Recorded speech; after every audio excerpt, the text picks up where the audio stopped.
Let's now talk about factoring by grouping. And I'm going to start off with this example here. We have x squared times x plus 1 plus 2 times x plus 1.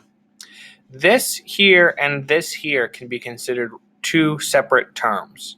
And in these two terms, they have one thing in common. They have x plus 1 in common. So what we can theoretically do is factor an x plus 1 out from both of these terms. So if I put on the outside of parentheses x plus 1 and divide that out of both of these terms, what am I left with in this first term? Just the x squared. What am I left with in the second term? Just the 2. And what you notice is we actually end up with these two binomials, x plus 1 and x squared plus 2.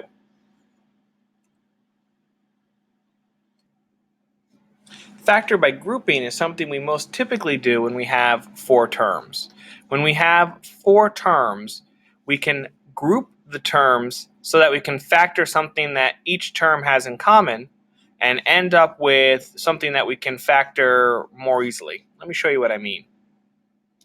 Let's try grouping these first 2 terms together and these second 2 terms together. This is almost always how this is going to go, where you're going to group the first 2 terms and the second 2 terms. And then let's just look at this first term. What do the 2 terms in this first set of terms have in common? That's right, x squared. And if we factor out that x squared, we're left with 5x minus x squared divided by x squared is 1. Okay. What about this one? Well, what do these two have in common? Well, I see a 3 in common. So we might write 3, factor that out here, we're left with a 5x. Factor that out here, we're left with a 1.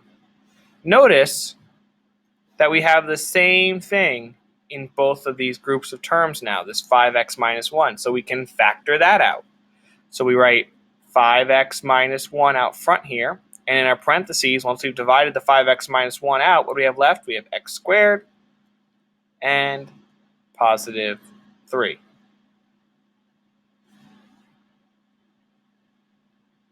So you see, it's not unlike reverse distributive property that we've been doing, this factoring that we've been doing thus far. We're just doing it in smaller groups.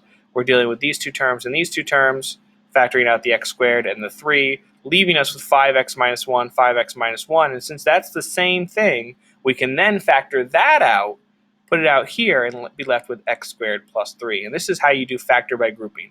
Again, it's something you're really only going to do when you have 4 terms or something like this.